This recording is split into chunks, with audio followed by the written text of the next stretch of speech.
Aleluias. Quero saudar a todos com a paz do Senhor Jesus. Amém. Também quero saudar os irmãos que estão nos assistindo de seus lares, de casa. Aleluia, Deus. Aleluia, Deus. Tem muitos irmãos que nos acompanham de longe, de outros estados. Aleluia, Deus. Quero também vos saudar com a paz do Senhor Jesus. E quero pedir para compartilhar o nosso trabalho em nome de Jesus. Aleluia. Glória a Deus, Jesus em breve vem. Nossa esperança é sua vinda. O Rei dos Reis vem nos buscar. Nós aguardamos Jesus ainda até a luz da manhã raiar. Nossa esperança é sua vinda. O Rei dos Reis vem nos buscar. Nós aguardamos Jesus ainda até a luz da manhã raiar. Louvado seja o nome do Senhor Jesus. E nós estávamos pensando em abrir um trabalho ali na minha residência, na terceira rua do Cacimão. Só que por respeito, né? Por respeito, aleluia, Deus, e honra ao nosso querido presbítero Nilton, aleluia, Deus, que tem uma igreja lá, uma igreja local, aleluia, Deus. Eu optei a não fazer assim, né? Estávamos aqui conversando, eu conversando aqui com o presbítero Robério, e ele disse que há lugares que uma igreja fazendo um culto aqui, e quando dá 5 metros tem outra lá, fazendo culto também. Por que o povo não se reúne e faz um só culto a Deus? Qual é o problema da igreja andar em unidade de fé, em comunhão de espírito? Qual é o problema? Aleluia, Deus. O irmão fazendo culto aqui e o outro a 5 metros fazendo culto também. Misericórdia. Por que os irmãos não se reúnem em um só espírito, em uma só visão, em uma só fé, e cultuem a Deus em espírito e em verdade? Aleluia, Deus. E a palavra inicial, vamos ler o livro de Efésios, capítulo 4, versículo 2 em diante, que vai nos dizer assim: com toda a humildade e mansidão, com longanimidade, suportando-vos uns aos outros em amor. Com toda a humildade e mansidão, com longanimidade, suportando-vos uns aos outros em amor, procurando guardar a unidade do Espírito pelo vínculo da paz. Há um só corpo e um só Espírito, como também fostes chamados em uma só esperança da vossa vocação. Um só Senhor, uma só fé, um só batismo, um só Deus e Pai de todos, o qual é sobre todos e por todos e em todos. Aleluias. Amém? Somente até aqui a leitura inicial do nosso culto. Aleluia, Deus.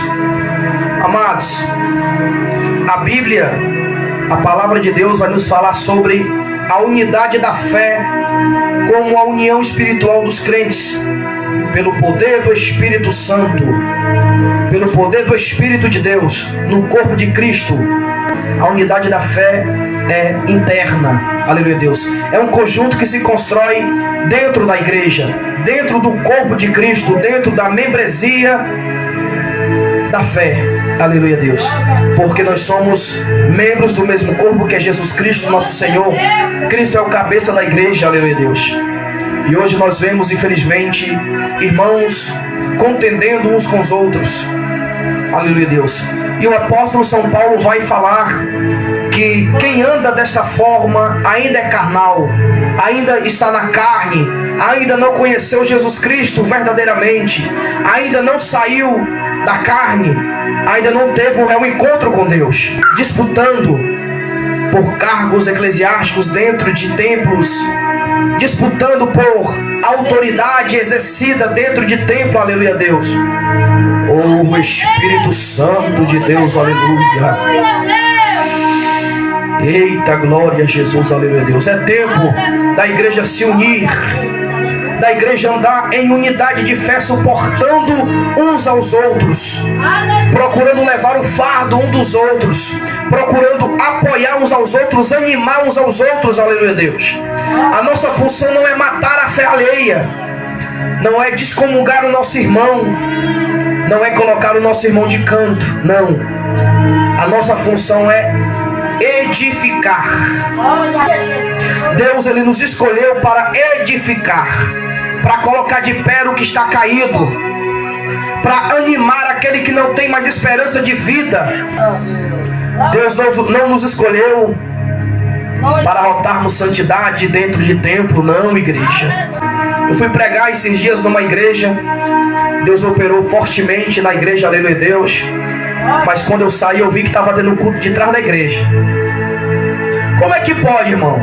Você está dentro de um templo, em meio a uma reunião solene, a um conjunto de unidade de fé, lá fora tendo também um evento, um culto. Por que os irmãos que estavam lá fora não pegaram as suas cadeiras, as suas bíblias e foram cultuar juntamente conosco dentro do templo de Deus? Se estava uma parede só dividindo o culto do outro. Misericórdia. Aleluia, Deus. Irmão, infelizmente isso tem que ser pregado, irmão. Isso tem que ser pregado. Aleluia, Deus. Deus, Ele tem falado algo ao meu coração por esses dias, através de a respeito de ministério, de trabalho, de chamado, aleluia, Deus. E eu não posso fundar uma igreja onde já tem uma. Eu não posso, como nosso querido presbítero Roberto frisou muito bem, eu não posso fundar uma aliança onde já tem uma aliança estabelecida. Eu não posso pegar um trabalho onde já tem uma aliança estabelecida. Aleluia, Deus.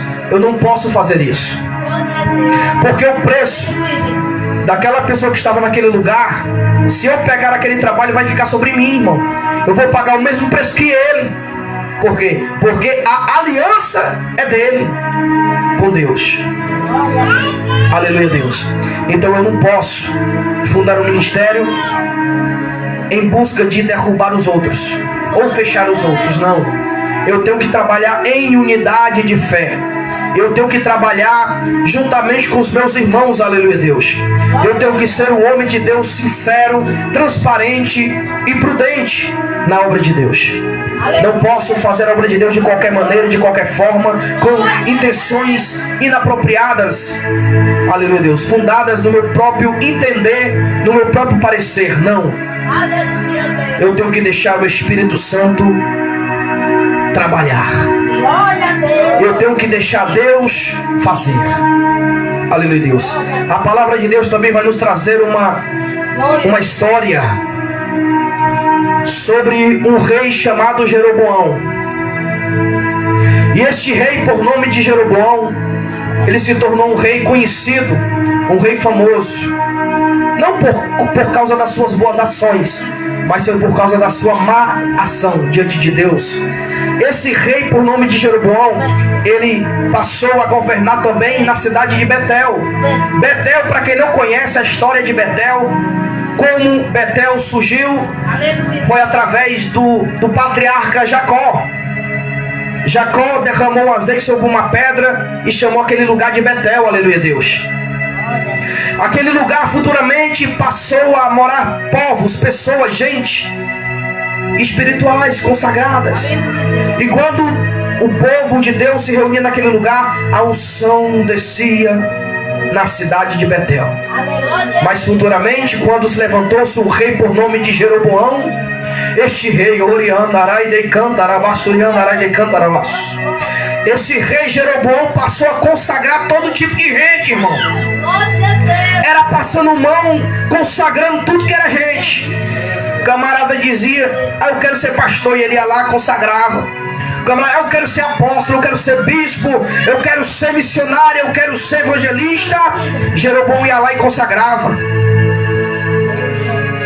Até o dia em que Deus enviou de Judá um jovem cheio do Espírito Santo, com uma ordem de profetizar contra o altar de Betel, contra o sacerdócio daquele lugar, contra o rei Jeroboão. O altar aonde sacrificava os holocaustos, aonde se oferecia o incenso. Deus está falando. Onde se oferecia o incenso, onde se faziam as cerimônias. O profeta jovem, o jovem profeta de Judá, veio enviado por Deus e proferiu uma profecia espinhosa para aquele altar, pesada para aquele altar, porque ele disse que Deus iria fazer o altar se fender de alto a baixo.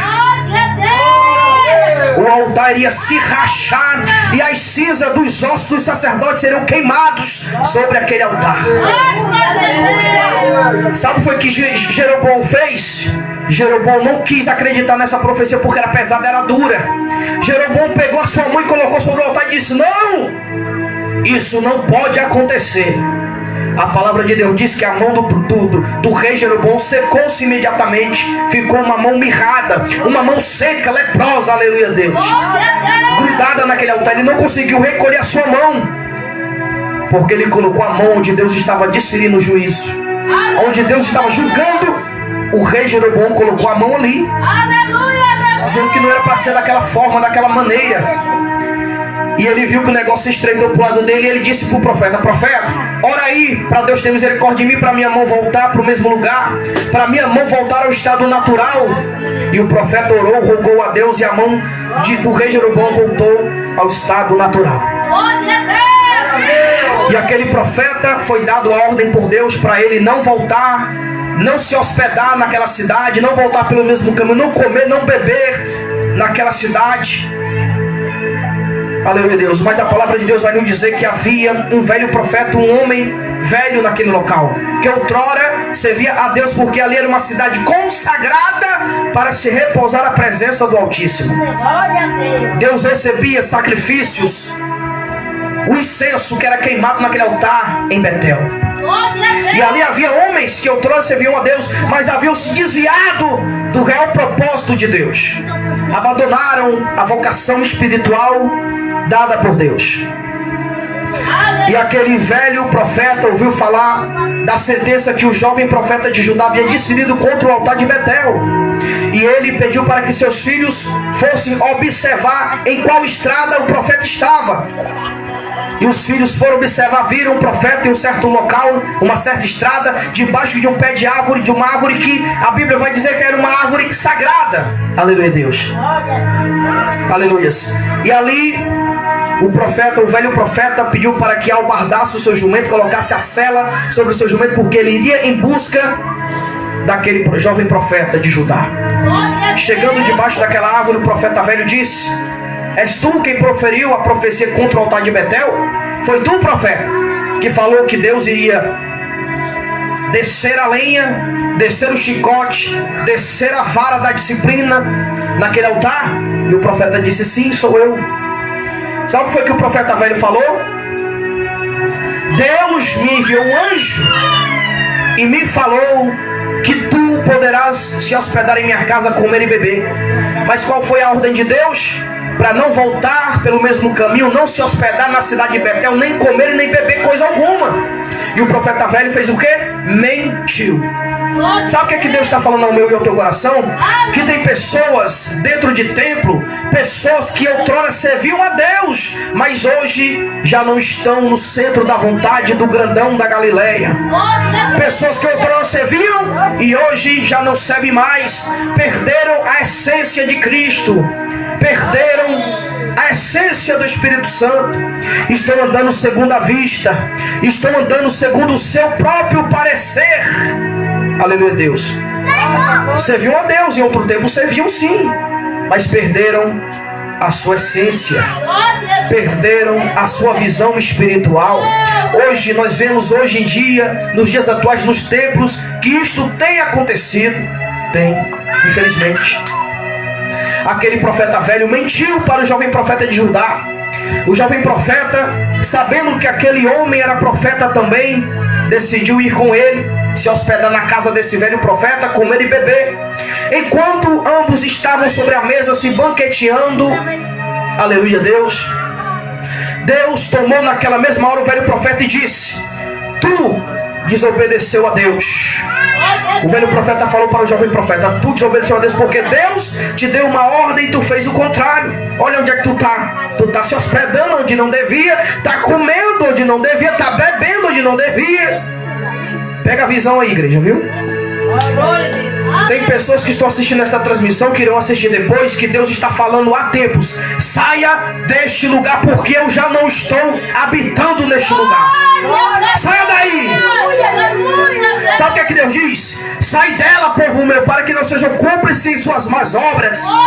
Sai dela, sai daí. Sai desse sistema político religioso. Sai desse local.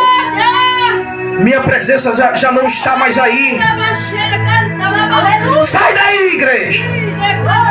Sai. Aleluia. Oriandarai de cantarabaço, oriandarai de cantarabaço. A palavra de Deus continua nos falando que aquele jovem profeta, após ter recebido a repreensão do velho profeta, que mentiu para ele, dizendo que Deus tinha mandado um anjo, e o anjo tinha dito que era para ele se hospedar e comer e beber na casa desse velho profeta. Ele mentiu para o profeta de Judá. O profeta de Judá, após ter comido e bebido, o velho profeta disse que ele não seria digno de ser enterrado nem no sepulcro dos pais dele, desse profeta que veio de Judá.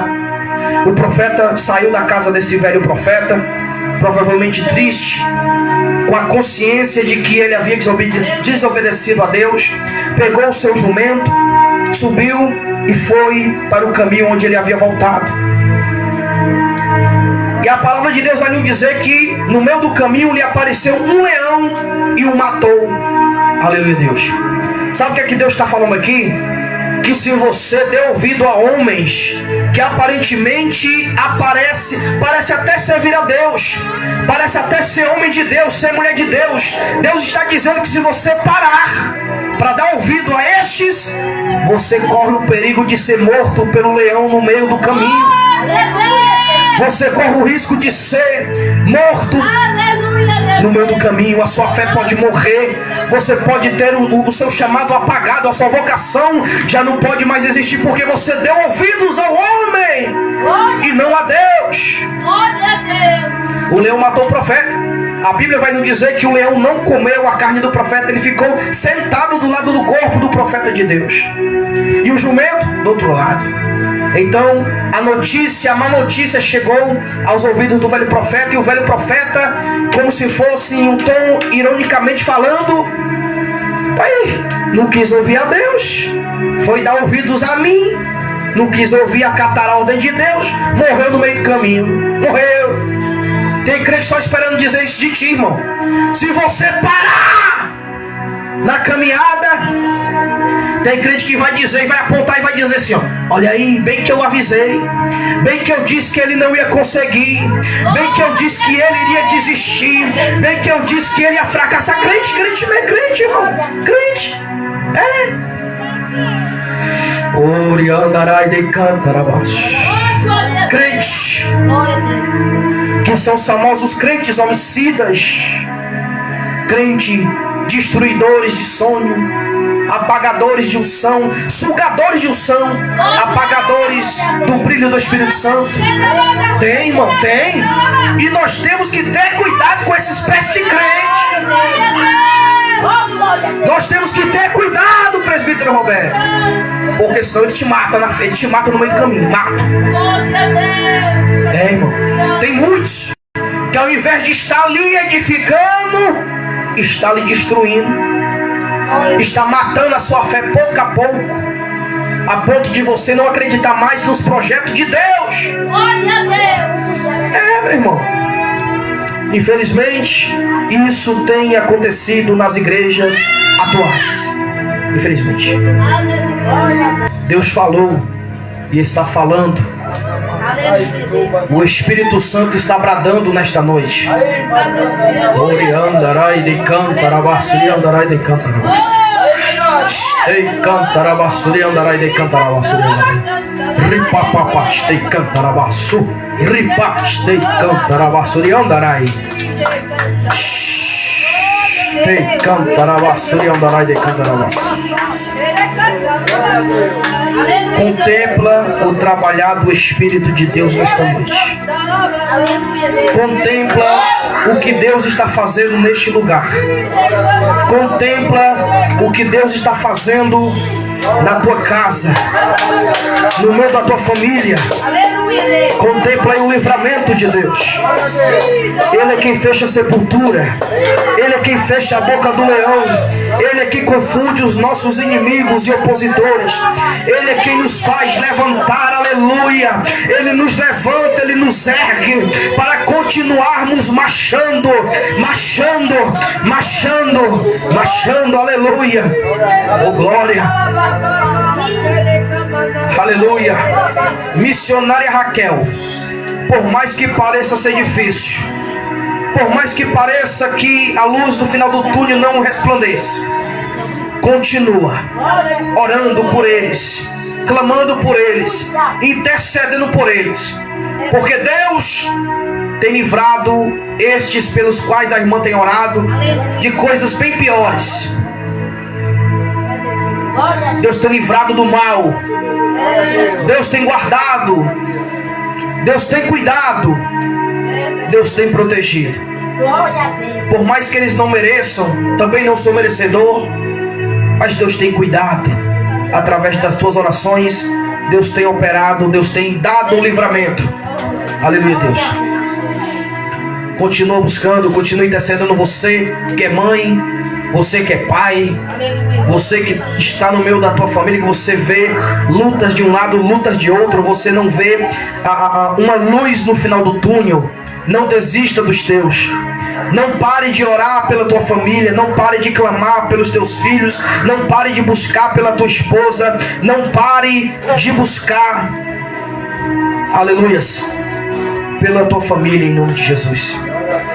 Não pare de clamar, não cesse. Porque Deus, Ele é Deus de livramento. Ele é Deus de resposta.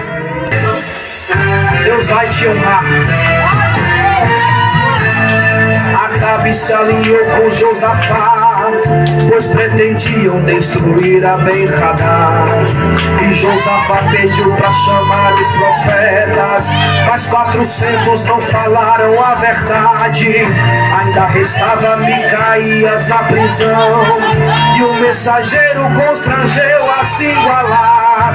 Mas ele disse: o que Deus mandar eu falo, ainda que eu volte para a prisão, mas eu não vou me misturar.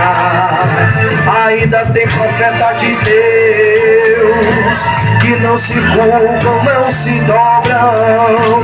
Podem aquecer a fornalha, prepara a forca ou a cova dos leões. Mas eu não vou me corromper, o manjar não vou comer. Eu não deixo de orar, só falo o que Deus mandar. E quem tenta contra a minha vida vai ficar surpreendido, vendo Deus me exaltar. O rei Nabucodonosor escolheu jovens para no palácio morar, e todo dia preparava a refeição, e todos eles tinham que se alimentar. Mas Daniel logo propôs no coração, com o manjar do rei não se contaminar, dizendo: eu prefiro viver dos legumes, mas com o manjar do rei eu não vou me contaminar. Ainda tem servos de Deus que não se vende, não se dobram, não se curva, não se prostram diante da mentira, diante da falsidade, diante das heresias. Mas eu não vou me corromper, o manjar não vou comer. Eu não deixo de orar, só falo o que Deus mandar. E quem tentar contra a minha vida vai ficar surpreendido, vendo Deus me exaltar. Aqui está o povo de Deus que não se curva, não se dobra na fornalha ou na cova ou dentro de uma prisão. Esse povo é escolhido por Deus, protegido. Você vai mexer com fogo se neles tocar. Esse povo é bem guardado no esconderijo, e a sombra do Altíssimo descansará. E as portas do inferno contra essa igreja não prevalecerá. E ninguém toca, e ninguém mexe, ninguém afronta, ninguém se atreve, e ninguém toca, e ninguém mexe, ninguém afronta, ninguém se atreve. Mas quem tenta tocar em ti vai ver Deus agir.